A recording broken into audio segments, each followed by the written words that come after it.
यानी भागवत कथा आप देख रहे हैं। भागवत कथा सप्ताह ज्ञान महायज्ञ के निकट आया हुआ है। मैं दिखा रहा हूँ, ये कथावाचक हैं, हरिद्वार से आए हुए हैं, पंडित बसंत नारायण शास्त्री जी हैं। और आप देख सकते हैं ये कलश शोभा यात्रा दिनांक 6/11 से ही शुरू है। इसके आयोजक कर्ता जो हैं का नाम श्याम नारायण चौबे। आप देख सकते हैं श्याम नारायण चौबे के द्वारा ये महायज्ञ की शुरुआत हुई है। आप देख सकते हैं, मैं बोर्ड में दिखा रहा हूँ। ये जगह जो है, ये स्थान इंदिरा कॉलोनी है, जो नियर प्रज्ञा निकेतन फजलगंज में ये कार्यक्रम हो रहा है। ये बाबा आए हुए हैं, हरिद्वार से आए हुए हैं। मैं बाबा से भी रूबरू कराऊंगा। और आप क्या नाम है, क्या हो रहा है? ये भागवत कथा हो रहा है। एक सप्ताह का भागवत कथा हो रहा है हमारे यहाँ। कब? एक सप्ताह से हो रहा है जी। एक हफ्ता लास्ट डेट है। क्या करना चाहेंगे आप? ये बहुत अच्छा लग रहा है, ये करा करके अच्छा लग रहा है। आपका नाम क्या है? मेरा हरमिंदर चौबे जी हुए जी। तो ये आप ही करा रहे हैं क्या? नहीं, पिताजी करा रहे हैं। आपके पिताजी करा रहे हैं? पिताजी करा रहे हैं। देखिए चौबे जी हैं, मैं आपको दिखा रहा हूँ। एक साहब है यहाँ भी, एक साहब और है, मैं इनसे भी। क्या सर, क्या हो रहा है ये? भागवत कथा हो रही है। इसमें क्या होता है? भागवत कथा में गीता की पूरा चरित्र है, चरित्र विनियोग है, उसकी जानकारी मिलती है। क्या नाम हुआ आपका? मोनू पांडे। देखिए ये मोनू पांडे हैं। इस तरह से मैं दिखा रहा हूँ। विधायक जी हैं, मैं विधायक जी से भी जानना चाहूँगा। ये करगहर के विधायक हुए संतोष मिश्रा नाम है। क्या विधायक जी आप भी आए हुए हैं इसमें? निश्चित रूप से निमंत्रण है, आमंत्रण है। हम लोगों के क्षेत्र से ही आते हैं श्याम नारायण बा, और हमारे कहिए तो रिश्ते में भी हम लोगों के बहुत घर से रिश्ता है इनका। तो स्वाभाविक बात है, ये पारिवारिक बात है। और इतना बड़ा एक श्रीमद् भागवत कथा सप्ताह का यहाँ आयोजन हुआ, यहाँ पर उन्होंने अपने घर पे किया है। तो निश्चित रूप से भगवान की पूजा अर्चना करने के लिए कौन नहीं उत्सुक है। तो हम लोगों को पता चला, आमंत्रण मिला, तो उसमें एक अपनी भी इसके पहले भी नहीं, आज पहली बार आए हैं। आज चूँकि पूर्णाहुति है कथा की, और हरिद्वार से जो महाराज जी आए हैं बसंत नारायण शास्त्री जी, उनकी कथावाचक हैं, तो उनकी कथा का श्रवण करेंगे तो निश्चित रूप से जीवन में कुछ लाभ मिलेगा। देखिए संतोष जी हैं, ये विधायक हैं, करगहर विधानसभा क्षेत्र के विधायक हैं, काफ़ी चर्चित विधायक हैं। और भी लोगों से मैं रूबरू करा रहा हूँ। ये साहब भी, क्या नाम है आपका? ब्रजेश पांडे। ब्रजेश पांडे जी। हाँ तो आप जी। कहाँ से हैं? बिहार से हैं। बिहार किस जगह से? डेहरी ऑनसन। रहने वाले हरिद्वार। कब से आप हैं? 7 दिन से चल रही है भागवत कथा जी। कैसा लगा? बहुत आनंद आ रहा है। आनंद आया जी। ये क्या काम है आपका? ये क्या चीज़ है? जी मैं भजन गाता हूँ। भजन गाते हैं? हाँ जी। तो ये क्या चीज़ है? ये ऑर्गन है। ऑर्गन है, थोड़ा बजाएंगे? देखिए ये भी हरिद्वार से आए हैं। ये ऑर्गन है, आप देख सकते हैं किस तरह बजा रहे हैं। यानी एक पूजा पाठ का ये एक अंग है, एक कार्यक्रम है। इस तरह और भी लोग हैं। क्या सर, आपका क्या नाम हुआ? अभिषेक पांडे। आप कहाँ से हैं पांडे जी? जमशेदपुर टाटा नगर। आप जमशेदपुर से आए हैं? जी। बहुत दूर से आए हैं? जी बिल्कुल। तो सासाराम पहली बार आए हैं क्या? नहीं, पहले भी आ चुका हूँ। क्या मैसेज देंगे आप? मैसेज यही है कि ये कलिकाल में कथा का श्रवण होते रहे, सनातन धर्म का प्रचार प्रसार होते रहे, बिना संस्कृति के। इस महायज्ञ जो हो रहा है, इसमें आपका काम क्या है? क्या कार्य है? तबला का संगत करना है गुरु जी के भजन में। प्रेत पीड़ा विनाशनी। हिंदी में बोल रहा हूँ। शास्त्र कहता है कि जिसके यहाँ श्रीमद् भागवत कथा का गायन किया जाता है, उसके घर के, उसके क्षेत्र में जहाँ पर कथा की वार्ता श्रवण में जाती है, तो कहते हैं कि समस्त दुख शोक जितने प्रेत पीड़ा आदि है, सब का विनष्ट हो जाता है, सब शांत हो जाते हैं। जब भगवान की कृपा होती है तब जाकर के हम सबको ऐसी कथा, ऐसा सत्संग हम सबको प्राप्त होता है। आज मैं भी धन्य हूँ और यह क्षेत्र भी धन्य है। मैं इतना धन्य हूँ कि श्रीमद् भागवत कथा का गायन करने का इस दास को अवसर मिल रहा है। और क्षेत्रवासी भी धन्य है कि आज हरिद्वार से चल करके माँ भगवती, जिस प्रकार से माँ भगवती पतित पावनी गंगा समस्त लोगों को, पतितों को भी पावन करने वाली होती हैं, आज वही भागवती गंगा इस क्षेत्र में प्रकट होकर के समस्त जितने यहाँ पर सज्जन लोग उपस्थित हैं, सब लोगों को धन्य कर रही हैं। सब लोगों के जीवन में दुख सुख जितने हैं, सब संताप को तारण कर रही हैं और सबको शांत कर रही हैं। इस भाव के साथ जय श्री कृष्णा, नमो। एक चीज़ बताइए कि काफ़ी कम उम्र है। हाँ जी। बावजूद उसके आप बहुत बड़े पद पे चले गए। ये सब देखिए गुरु जी की महिमा है। शास्त्र कहते हैं ना कि वंदे बोधमयम नित्यम गुरुम शंकर रूपिणम यमाश्रितो ही वक्रोपी चंद्र सर्वत्र वंदते।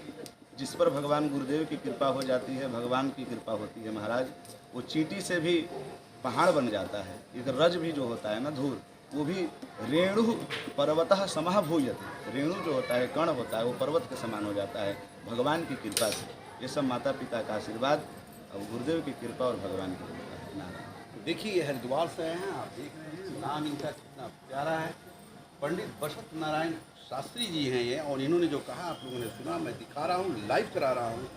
क्या इससे जो महायज्ञ हो रहा है, ये इसमें इन्होंने क्या कहा है आप देख रहे हैं, समझ रहे हैं, सुन रहे हैं।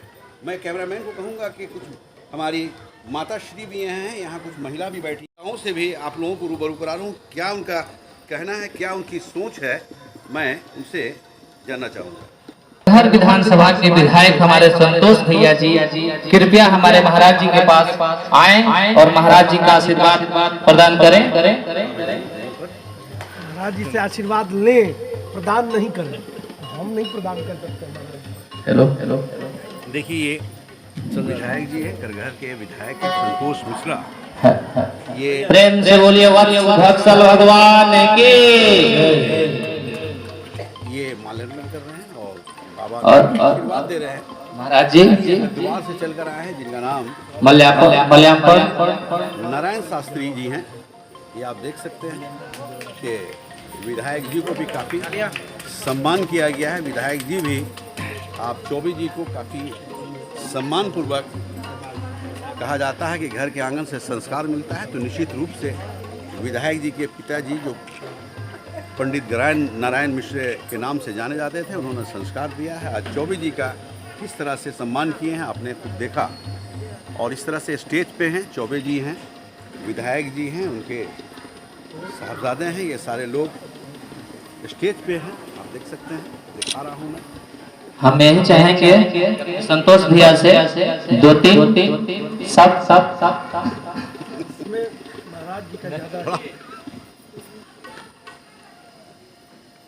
सबसे पहले तो मैं बोलना चाहूँगा, अभी लोग एक बार प्रेम से बोलेंगे वृंदावन बिहारी लाल की जय। भगवान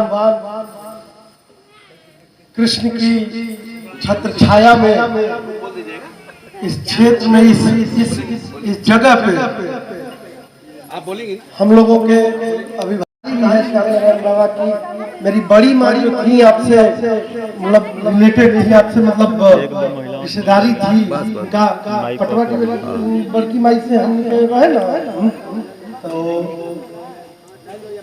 बड़ा ही धन्य महसूस कर रहा हूँ। आज यहाँ जो पिछले एक सप्ताह से भागवत कथा का श्रवण कर रहे हैं सब लोग, जो ज्ञान महायज्ञ हो रहा था यहाँ, आज इसकी पूर्णाहुति है।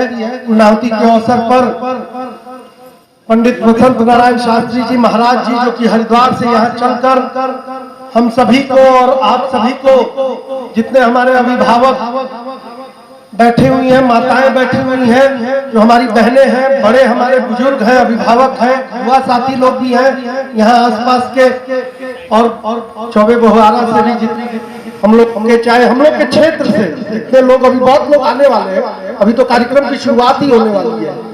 आज हालांकि पूर्णाहुति है और पिछले 6 दिन से ये यज्ञ चल रहा था, इसमें बहुत तरह की प्रक्रियाएं होंगी।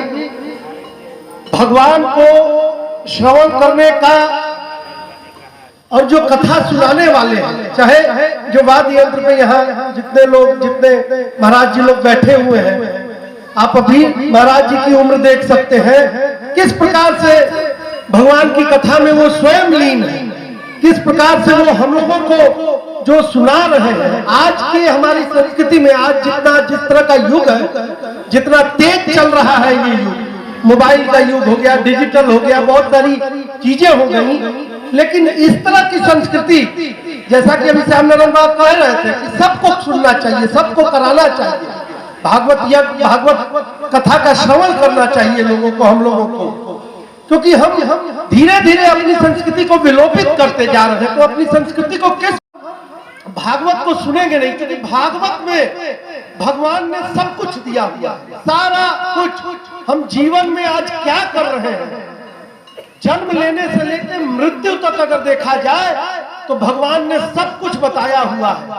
आप महसूस करते होंगे कि आप कुछ कार्य करते होंगे जीवन में, कोई बहुत बड़ा अनुष्ठान करते होंगे, तो आप महसूस करते होंगे कि नहीं नहीं, ये तो मेरे जीवन में घटा है या घट रहा है, ये हो रहा है मेरे जीवन में। अब उसका स्वरूप हो सकता है कुछ दूसरे तरह का स्वरूप हो सकता है। उस समय पौराणिक युग में कुछ दूसरे तरह का स्वरूप था, लेकिन आज के कलयुग में कुछ दूसरे तरह का स्वरूप हो सकता है, परंतु महसूस आप करते होंगे कि नहीं हमारी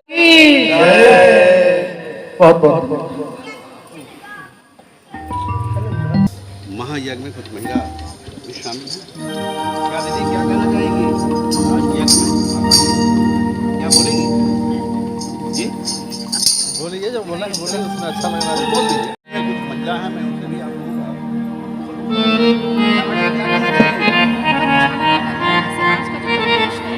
बच्चे भी बहुत अवेयर नहीं है पूजा पाठ को लेकर।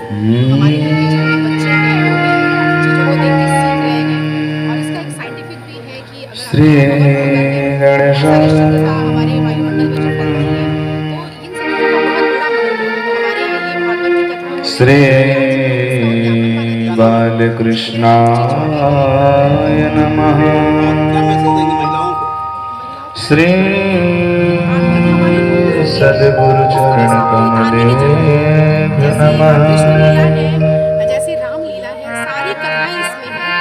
श्री व्याख्या की जाए तो सीता भी, अगर एक नारी का स्थिति देखा जाए तो सीता से महान नहीं हो सकता, उर्मिला भी थी इसमें, तो कहीं ना कहीं उर्मिला से भी महान कोई नहीं है। पति का 14 वर्ष तक त्याग करके भी निद्रा को धारण करके और इतना बड़ा महानता का काम किया। मैं महिलाओं को यही बोलना चाहूंगी कि गीता और भागवत आप अपनी जिंदगी में उतारें और काफी आगे